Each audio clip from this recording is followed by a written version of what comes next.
dust cloud rose behind Sarah Pemberton's mare like a funeral shroud, and when the horse stumbled the third time in as many minutes, Sarah knew with cold certainty that she was in serious trouble.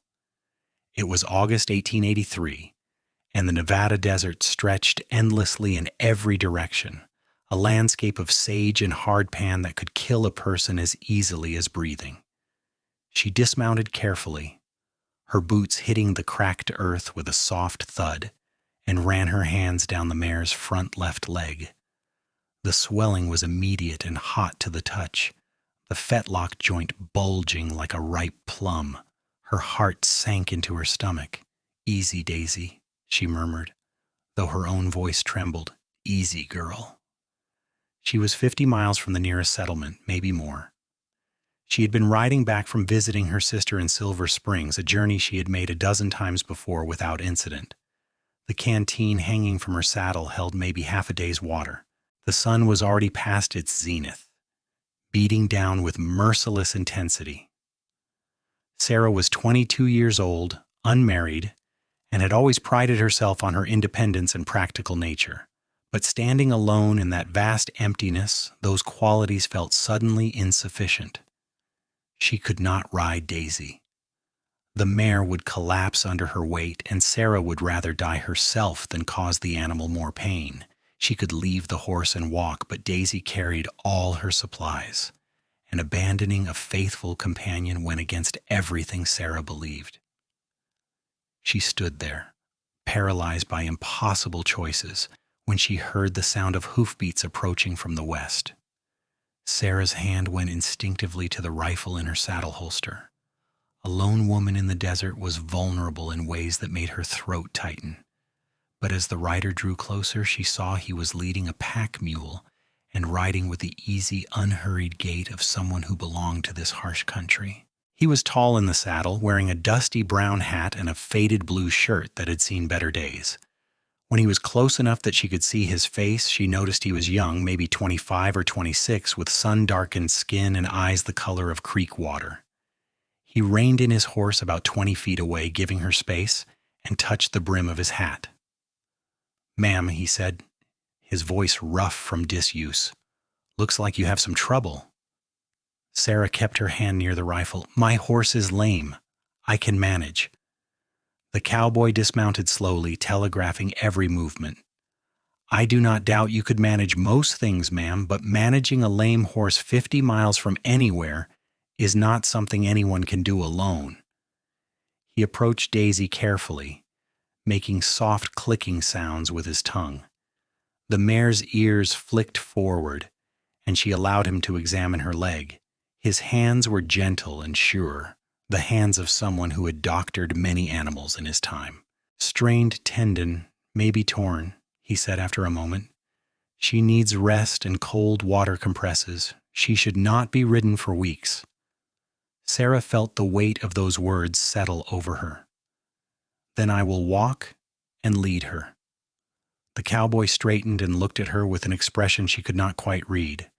"In this heat, with limited water, you would both die before you made 10 miles. He paused, seeming to wrestle with something internal. "My name is James Cordell. I have a ranch about 15 miles south of Carson City. I was heading back from a cattle sale in Silver Springs. If you will accept my help, I would like to offer you my horse." Sarah stared at him. "And what would you do?" "Walk beside you, lead my mule. It is the only sensible solution." "That is insane," Sarah said flatly. "You would walk 50 miles in this heat?" James shrugged, and something in the gesture spoke of a deep well of stubbornness. "I have walked farther for less important reasons. A horse can be replaced easier than a person's life. Besides, my horse, Jasper, is strong enough to carry you and your supplies. Your mare can walk unburdened, which gives her the best chance of making it home sound." Sarah wanted to argue, but the practical part of her brain was already calculating distances and water supplies. What he proposed made sense, even if it seemed like an act of lunacy on his part. She studied his face, looking for signs of ulterior motives, but saw only honest concern and a certain quiet determination. "Why would you do this for a stranger?" she asked. James met her eyes steadily. "Because it is the right thing to do, and because I hoped that if my sister were ever in trouble, someone would do the same for her. The mention of a sister eased something in Sarah's chest. I am Sarah Pemberton. I live with my father on a ranch outside Carson City, near the eastern foothills. Recognition flickered across James's face. Thomas Pemberton's place? I know it. We are practically neighbors. My land borders yours to the south. Sarah felt her cheeks flush. She had heard her father mention the Cordell Ranch, had even seen riders with their brand at the stockyards, but had never met James himself. Her father spoke well of the Cordells, said they were honest ranchers who paid their debts and kept their word. That reference, thin as it was, helped her make her decision. All right, she said. I accept your help, Mr. Cordell, but only if you promise to take water when you need it and rest when you must. I will not have your death on my conscience. A smile tugged at the corner of his mouth, transforming his serious face into something warmer. Deal, Miss Pemberton. Though I should warn you, I'm considerably harder to kill than I look. They spent the next half hour transferring her supplies to his horse and fashioning a better lead for Daisy. James worked with efficient, economical movements, and Sarah found herself watching the way his hands tied knots and adjusted straps. He had the build of someone who had worked hard all his life, lean muscle and sun-weathered skin, but there was something gentle in the way he handled the horses that spoke to a kind nature beneath the weathered exterior. When everything was ready, James held Jasper's reins out to her. He is well trained. He will follow commands and keep a steady pace. If you need to stop, just say so. Sarah took the reins and let James help her mount. His hands on her waist were brief and respectful, but she felt the warmth of them even through her riding skirt. Once she was settled in the saddle, he adjusted the stirrups without being asked, making sure she was comfortable. Ready? He asked, looking up at her. Sarah nodded, though her throat felt tight. Thank you, Mr. Cordell. James, he corrected. If we're going to walk 50 miles together, we should probably use first names. Sarah, she replied, and managed a small smile. They set out heading northeast, James walking beside Jasper's head with the mule's lead rope in one hand and Daisy's in the other. The sun beat down relentlessly, and within an hour, Sarah could see sweat darkening James's shirt between his shoulder blades. She felt guilty sitting in the saddle while he walked, but every time she suggested they switch or that she would walk for a while, he refused with quiet firmness. You are lighter and will tire faster in this heat, he said. I'm used to walking long distances. Save your strength. To distract herself from the guilt and the monotony of the journey, Sarah began to talk. She told him about her sister Martha, who had just had her first baby, a healthy boy named William. She talked about her father's ranch, how they ran cattle and horses, how her mother had died 5 years ago from pneumonia. James listened more than he spoke, but when he did talk, his words were thoughtful and genuine. He told her about growing up on the ranch, about losing his own mother when he was young, about learning the cattle business from his father. His sister, Abigail, was married and living in Sacramento now, and his father had passed 2 years ago, leaving James to run the ranch alone. He spoke matter-of-factly about the loneliness of it, the long days of hard work with only hired hands for company, but Sarah heard the thread of melancholy underneath. Do you ever think about leaving? She asked, as the sun began to slant toward the western horizon. Going somewhere with more people, more opportunity? James glanced up at her, his face shadowed by his hat brim. Sometimes, but this land is in my blood. My father built something here, and I feel obligated to honor that. Besides, I like the work. I like knowing that what I do matters, that I'm building something lasting. He paused. What about you? You seem like someone who could do anything she set her mind to. Sarah felt a flush of pleasure at the compliment. I love the ranch. My father wanted a son, I think, but he got me and Martha instead. He taught us everything he would have taught sons. I can rope and brand and break horses. I keep the books and manage the hands. Martha was always more interested in domestic things, sewing and cooking, which suited her fine. But I have always loved the outdoor work. Your father is fortunate to have you, James said simply. They walked in comfortable silence for a while after that. The only sounds the steady clopping of hooves and the creak of leather. The landscape around them shifted slowly, the flat desert giving way to gentle rolling hills dotted with juniper and pinyon pine. As the sun touched the horizon, painting the sky in shades of orange and purple, James called a halt. "We should camp here for the night," he said. "There is a dry wash over that rise that will give us some shelter from the wind." Sarah's muscles ached from hours in the saddle, and she was grateful to dismount. Her legs nearly buckled when her feet hit the ground, and James was there instantly, steadying her with a hand on her elbow. "You all right?" he asked, concern in his eyes. "Just stiff," she assured him. "I am fine." They made camp in the wash, a shallow depression that offered some protection from the elements. James had camping gear on his mule, and he set about making a small fire with practiced efficiency. Sarah tended to the horses, checking Daisy's leg and giving all three animals water from the canteen. The swelling in Daisy's fetlock had not gotten worse, which she took as a good sign. James produced jerky and hardtack from his supplies, along with coffee, which he brewed in a battered tin pot. They ate sitting across the fire from each other, the flames casting dancing shadows across their faces. The temperature was dropping rapidly now that the sun had set, and Sarah was grateful for her jacket. "How far do you think we traveled today?" she asked, cradling the warm coffee cup in her hands. "Maybe 15 miles, Eekisdal," James said. "If we make similar progress tomorrow, we should reach your father's ranch by late afternoon the day after."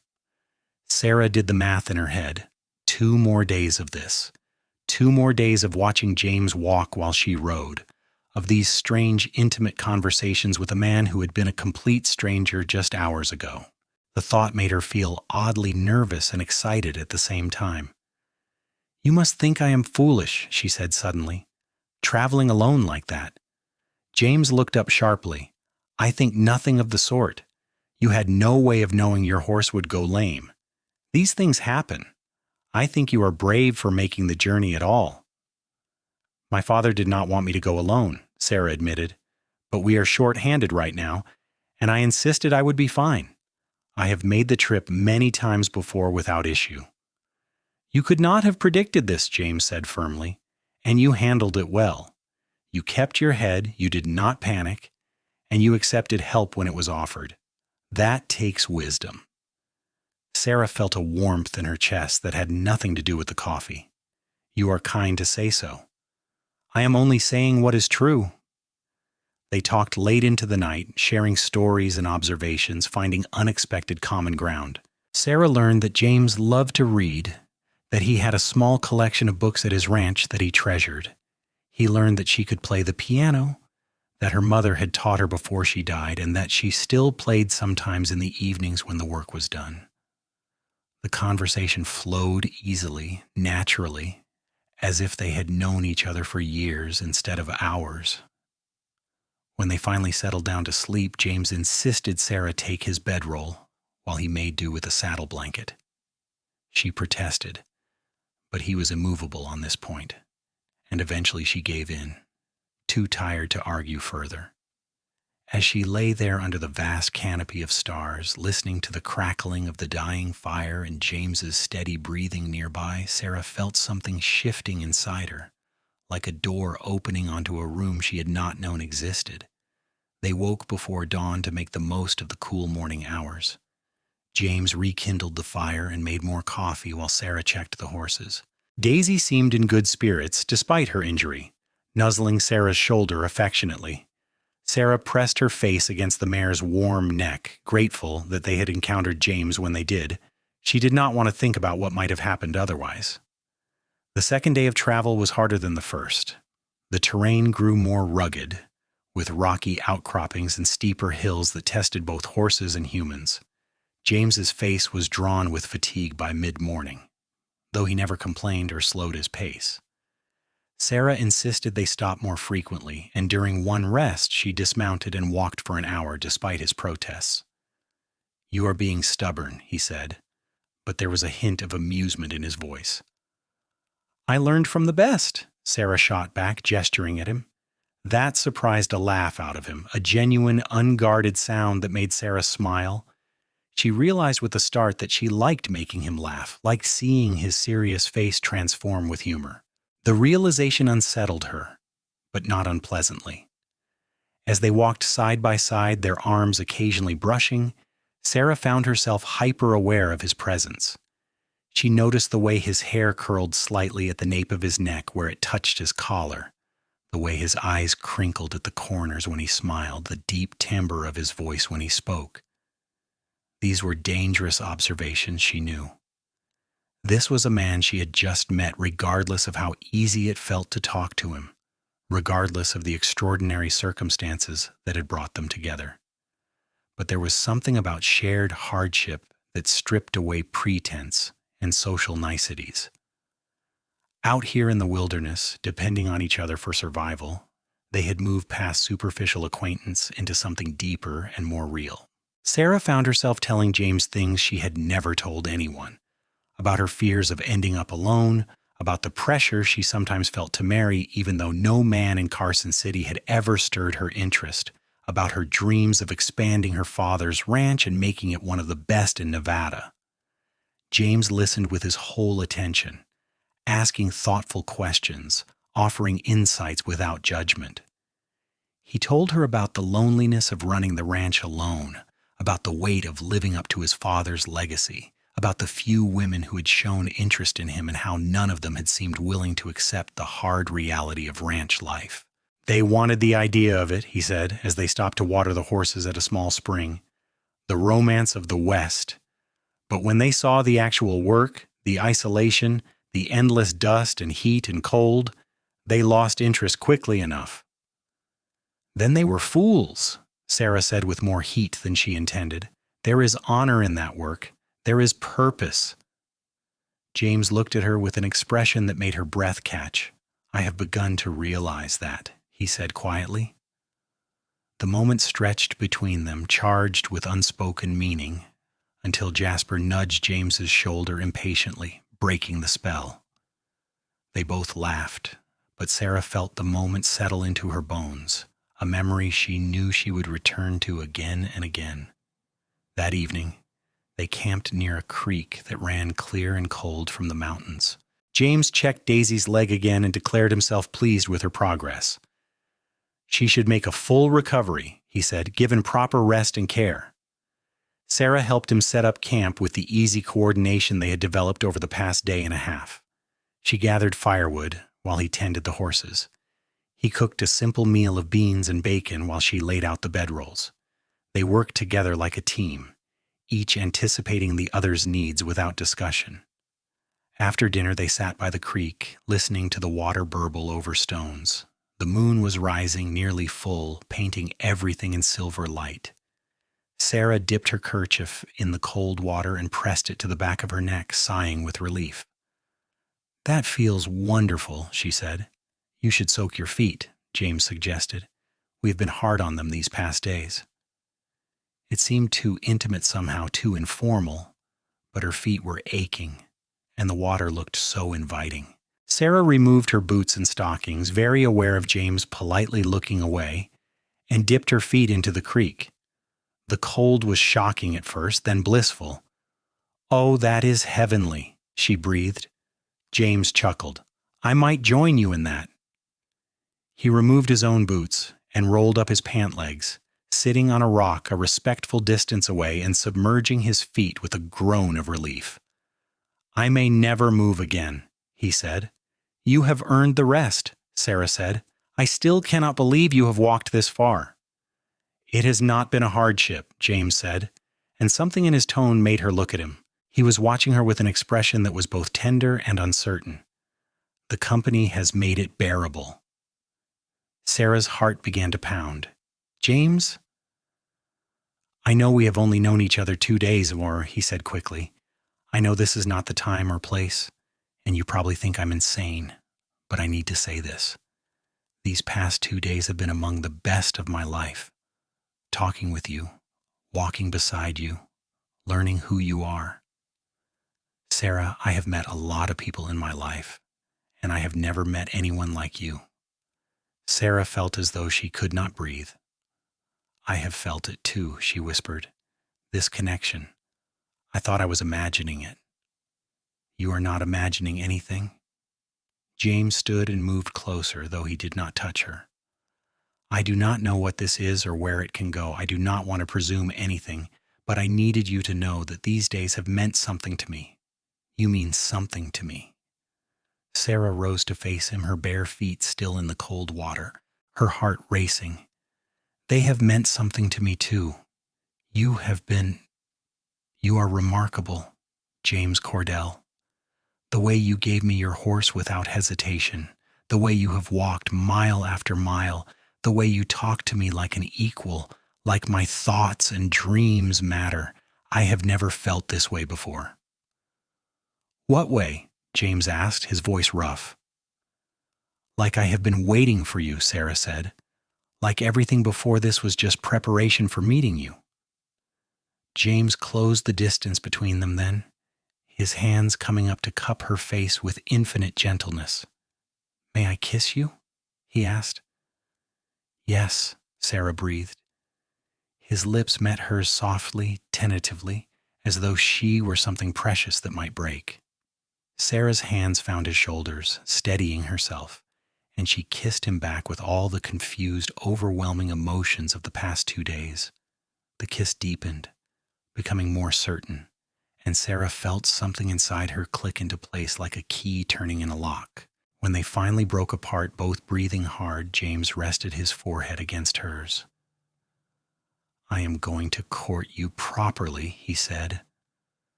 "I am going to ask your father's permission, and I'm going to do this right. But I need you to know, Sarah Pemberton, that I'm already half in love with you." Tears pricked Sarah's eyes. "Only half?" she managed to tease. James laughed, that wonderful, unguarded sound. "Give me time, I will get there." "I think I'm already all the way there," Sarah admitted. They stood there by the creek for a long time, holding each other while the moon rose higher and the water sang over stones. Sarah had never felt so safe, so seen, so completely herself with another person. It was terrifying and exhilarating in equal measure. They reluctantly separated when the cold became too much, returning to the fire to warm up. They sat close together, James's arm around Sarah's shoulders, her head resting against his chest.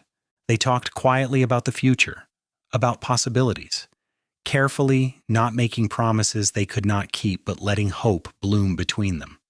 "Your father might not approve," James said eventually, "when we have only just met." "My father is practical," Sarah said. "He will see what I see, that you are a good man, an honest man, that you treated me with respect and kindness when I was vulnerable. He will approve. I hope you're right." They slept that night with their bedrolls pushed close together, not touching, but near enough to hear each other breathe. Sarah lay awake for a long time, marveling at how completely her life had changed in just 2 days. She had left her sister's house as one person and would arrive home as someone entirely different, someone who had found a future she had not known she was looking for. The third day dawned clear and bright. They broke camp quickly, both eager now to reach Sarah's home.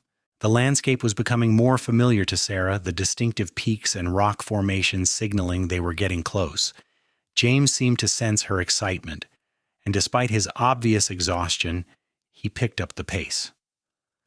By early afternoon, they crested a rise, and Sarah could see the buildings of her father's ranch in the valley below. Relief and joy flooded through her, followed immediately by a pang of sadness that this journey with James was ending. "That is home," she said, pointing. "It is beautiful country," James said. They descended the final slope, and Sarah could see people moving around the ranch yard.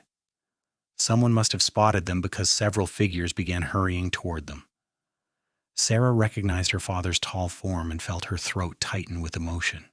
Thomas Pemberton was a weathered man of 55, broad-shouldered and stern-faced, with silver threading through his dark hair. But when he saw Sarah, his face crumpled with relief, and he strode forward quickly. Sarah, thank God. We were about to send out a search party. He took in the scene. His daughter on a strange horse, a strange man walking beside her, her own horse being led lame behind. What happened? Sarah dismounted, and her father caught her in a fierce embrace. Daisy went lame 50 miles out. If it were not for Mr. Cordell, I would not have made it home. Thomas released her and turned his attention to James, his eyes sharp and assessing. Mr. Cordell? James straightened, meeting Thomas's gaze steadily. James Cordell, sir, from the ranch south of here. I came across your daughter when her horse went lame. I gave her my horse and walked her home. Thomas's eyebrows rose. You walked? 50 miles? Yes, sir. Thomas looked from James to Sarah and back again, and something in his expression shifted. That is quite a deed, Mr. Cordell. You have my profound thanks. It was the only right thing to do, sir. Thomas nodded slowly. Well, you must be exhausted. Come up to the house. We will get you fed and rested before you head home. It is the least we can do. James glanced at Sarah, who gave him an encouraging nod. Thank you, sir. I appreciate that. The ranch hands took charge of the horses, and Sarah saw them examining Daisy's leg with professional interest. Her father led them toward the house, a sturdy building of timber and stone that had weathered many Nevada winters. Sarah's childhood home looked exactly as she remembered, but she was seeing it with new eyes now, wondering what James thought of it. Inside, the housekeeper, Mrs. Chen, exclaimed over Sarah's return and immediately set about preparing food. Thomas directed James to wash up while he pulled Sarah aside. Tell me what really happened, he said quietly. Sarah told him everything from Daisy going lame to James's offer to the 3 days of travel. She left out the kiss by the creek and the confessions of feeling, but something in her face must have given her away because her father's expression grew thoughtful. You like this young man, he said. It was not a question. Sarah felt her cheeks heat. Yes, Papa, I like him very much. Thomas sighed. I know the Cordells. James's father was a good man, honest and hard-working. The son seems cut from the same cloth. But Sarah, 3 days is not enough time to know someone. Sometimes it is, Sarah said softly. Sometimes you just know. Her father studied her face for a long moment, then nodded. Your mother said the same thing when we met. She knew after 2 days that she would marry me. I thought she was crazy, but she was right. He touched Sarah's cheek gently.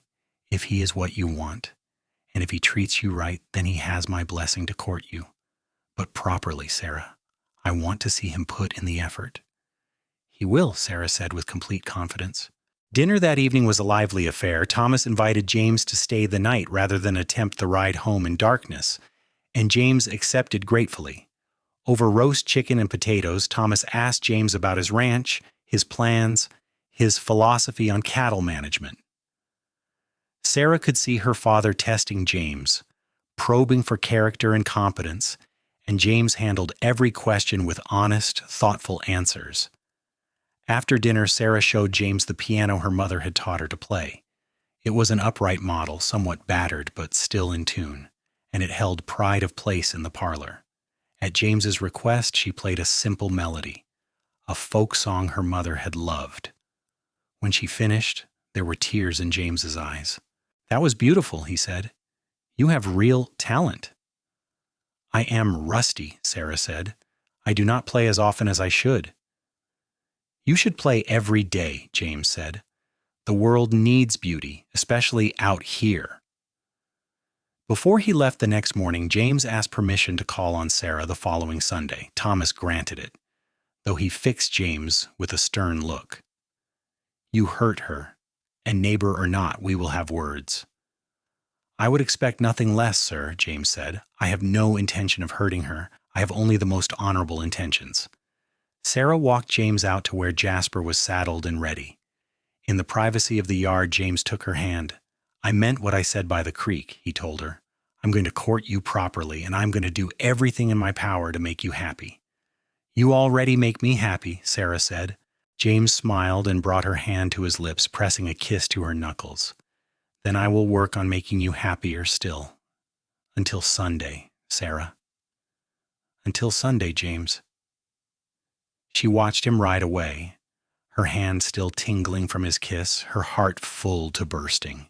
Mrs. Chen came to stand beside her, following her gaze. "That is a good man," the housekeeper said in her accented English. "Your mother would approve." "I think so too," Sarah said. The days until Sunday crawled by with agonizing slowness.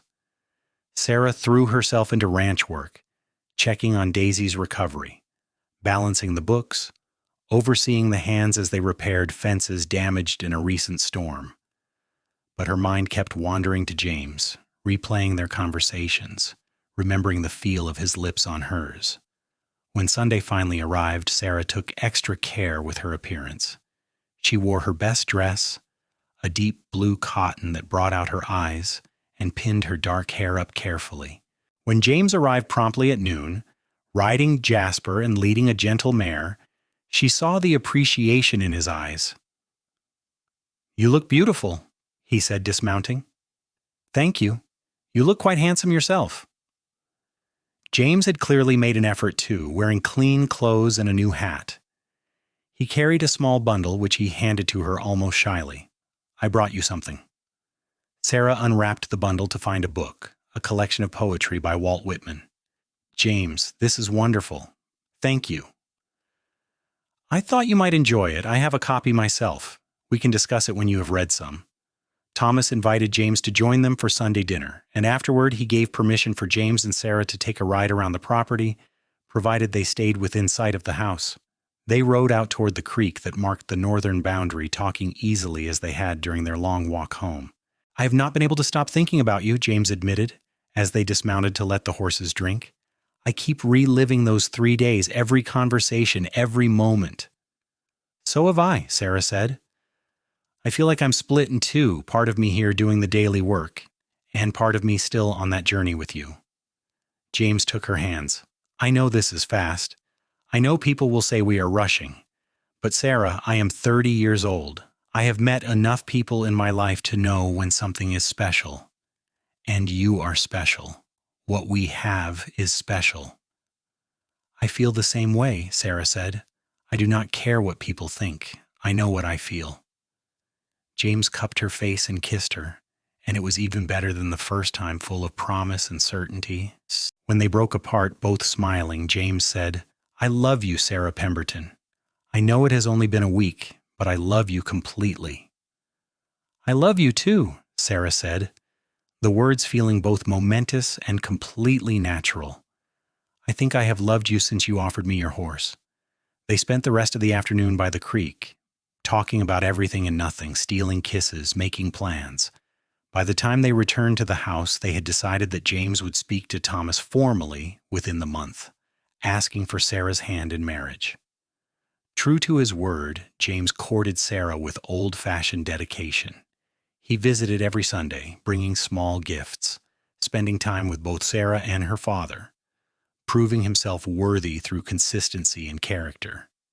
He helped with ranch work when extra hands were needed, demonstrating his skill and strength. He attended church socials with the Pembertons, meeting Sarah's friends and extended family, handling curious questions and gossip with grace. Sarah visited his ranch too and saw the care he had put into maintaining his father's legacy. The buildings were well kept, the cattle healthy, the land managed with intelligence and foresight. She met his ranch hands, who clearly respected their boss and spoke well of his fairness. She saw his library, the books carefully shelved and obviously read, and his simple but clean living quarters. She could picture herself there, building a life with him.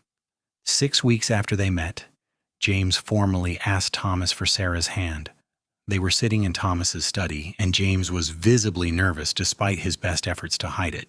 "Sir, I know this has happened quickly," James began, "but I have come to love your daughter with all my heart. She is the finest woman I have ever known, and I promise to spend the rest of my life making her happy and giving her the life she deserves.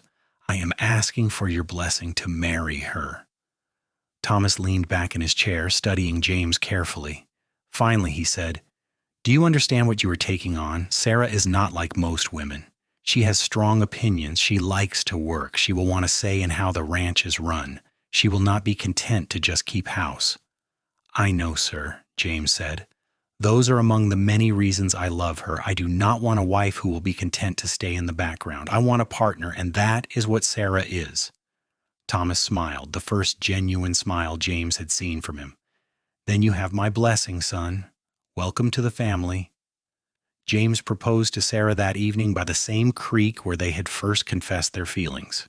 He had a ring, a simple gold band with a small diamond that had belonged to his mother. Sarah cried when he slipped it on her finger and said yes through her tears. They were married 3 months later, in October of 1883, in the small church in Carson City. It was a simple ceremony attended by family and neighbors, but to Sarah it was perfect. She wore her mother's wedding dress, altered to fit, and carried wildflowers that James had picked that morning.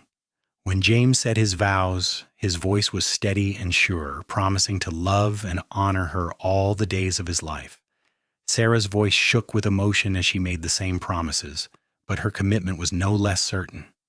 The reception was held at Sarah's father's ranch with tables set up in the yard and music provided by local musicians.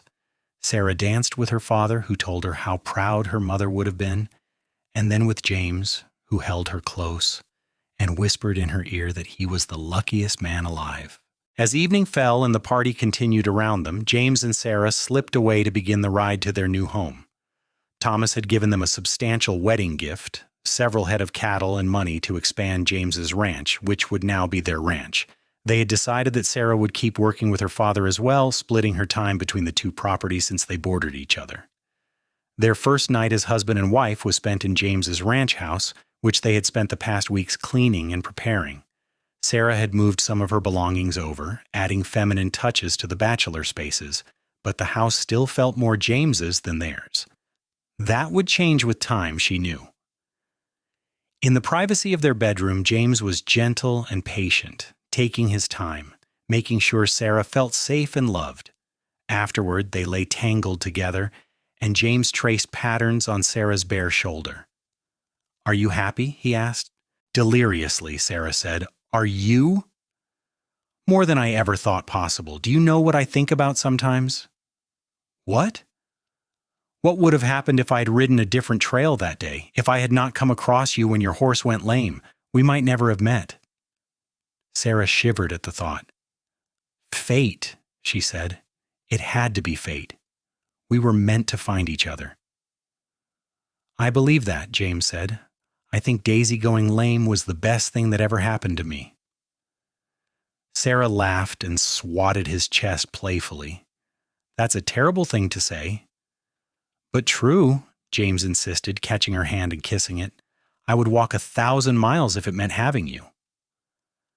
The first year of their marriage was not without challenges. Combining two ranches, even neighboring ones, required coordination and compromise. There were disagreements about how to manage certain aspects of the cattle operation, about finances, about where to focus their energy. But Sarah and James had learned during their long walk home how to talk to each other, how to listen, how to find common ground. They faced each challenge as a team, and their bond grew stronger with each obstacle overcome. Sarah proved to be as skilled at ranch management as James had suspected. She had an eye for quality livestock and a head for numbers that complemented his practical, hands-on approach. Together they made the combined operation more profitable than either ranch had been separately. Thomas, watching his daughter thrive, began to think about retirement, secure in the knowledge that the Pemberton legacy was in good hands. In the spring of 1885, Sarah discovered she was pregnant.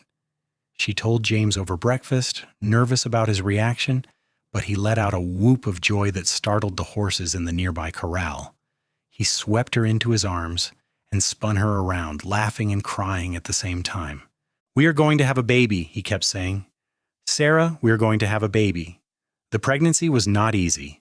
Sarah suffered from terrible sickness in the early months, and the summer heat made her uncomfortable and swollen, but James was attentive and patient, taking on more of the physical work so she could rest, rubbing her aching back at night, reading to her from their favorite books. Through it all, their love deepened, tempered by shared struggle into something unbreakable. Their son was born in November of 1885, a healthy boy with James's eyes and Sarah's determined chin.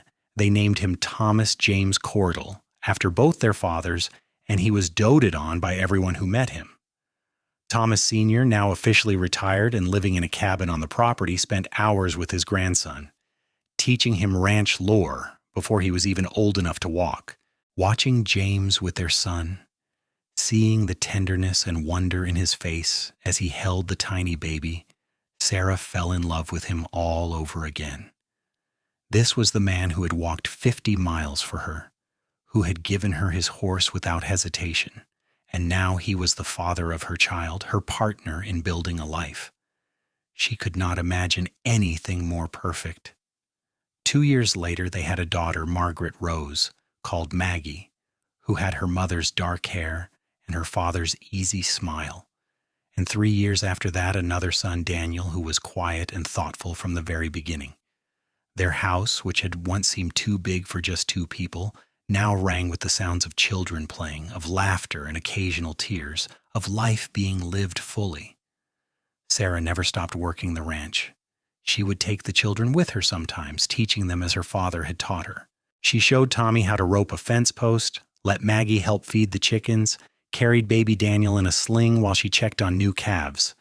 James supported her completely, proud of his wife's strength and capability, never suggesting she should confine herself to traditional women's work. On their 10th anniversary, James took Sarah back to the spot where they had camped by the creek on that fateful journey home. They left the children with Thomas for the night and rode out together carrying supplies for a simple camp. It was autumn again, the air crisp and clear, the aspens turning gold on the mountainsides. They sat by the fire after dinner, Sarah nestled against James's side, both of them watching the stars wheel overhead. "Do you remember what you said to me here?" Sarah asked, and 10 years ago. "I said a lot of things," James replied, "most of them designed to make you fall in love with me." Sarah laughed. "They worked. But you said you were already half in love with me. Do you remember?" "I remember. And you said you were already all the way there." I am, more every day."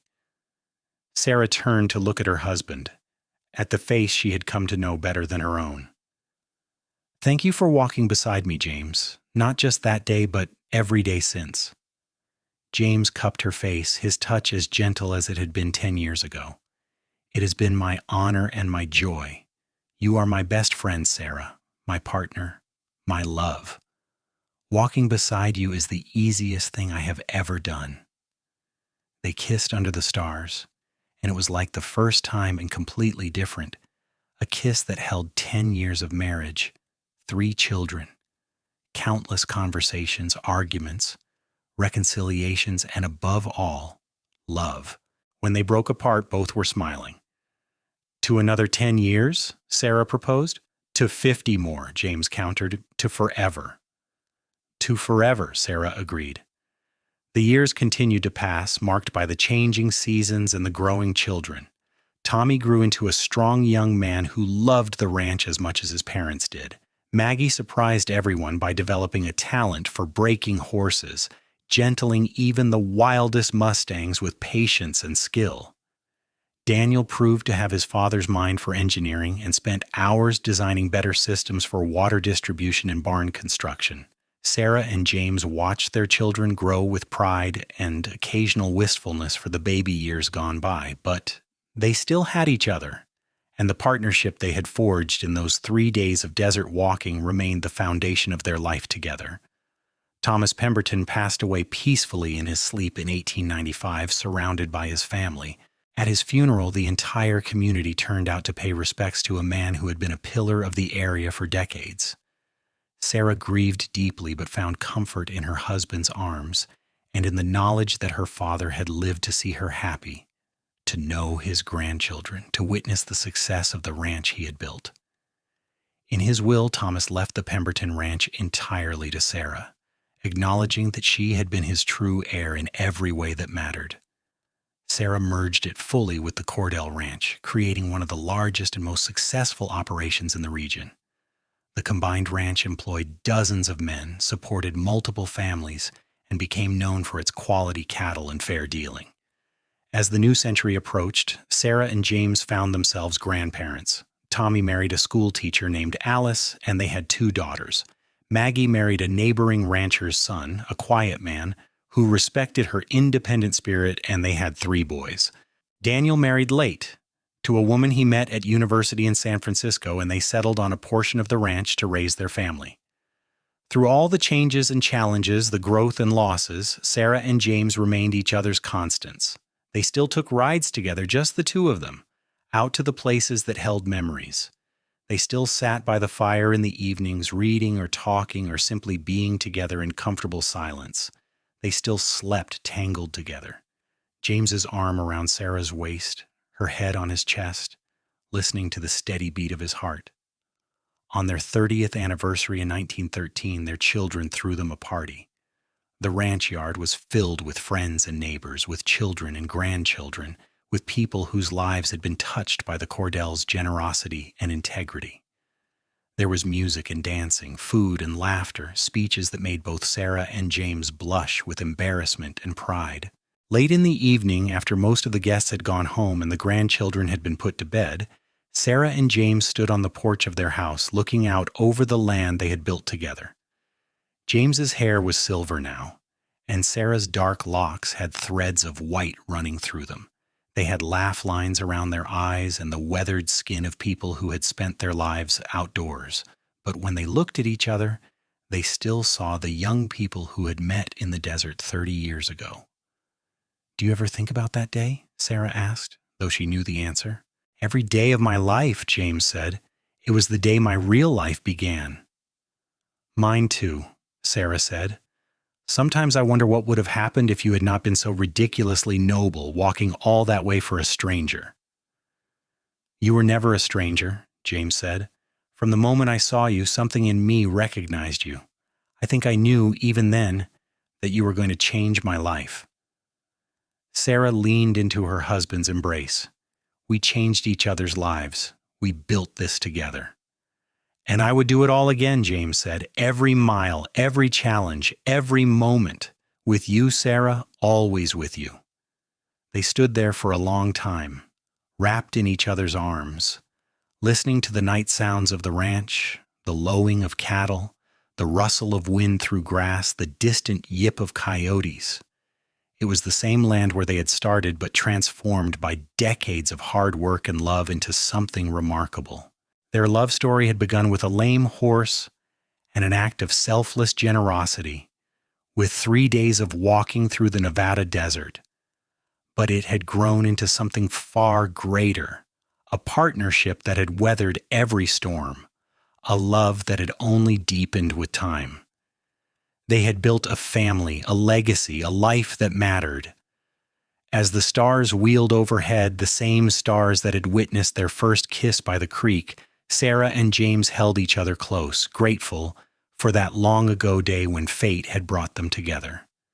The cowboy who had given her his horse and walked beside her home had become her husband, her partner, her greatest love. And every day since had been a gift, a testament to the power of kindness, courage, and the kind of love that only grows stronger with time. Their grandchildren would grow up hearing the story of how Grandma's horse went lame 50 miles from anywhere and how Grandpa walked beside her all the way home. It would become family legend, told and retold, a tale of romance and sacrifice that seemed almost too good to be true. But Sarah and James knew it was true, every word, because they had lived it. They had walked that long road together, and they were still walking it side by side, partners in every way that mattered, bound by a love that had been forged in hardship and refined by years of devotion. And as they finally turned to go inside, James took Sarah's hand, and she squeezed it gently, a silent conversation that needed no words. They had found each other in the vast wilderness, 2 souls meant to walk the same path, and they had never let go. It was a love story for the ages, born in the Wild West, sustained by mutual respect and genuine affection, and destined to endure as long as the mountains stood and the desert winds blew. It was quite simply everything a love story should be, and they had lived every beautiful moment of it together.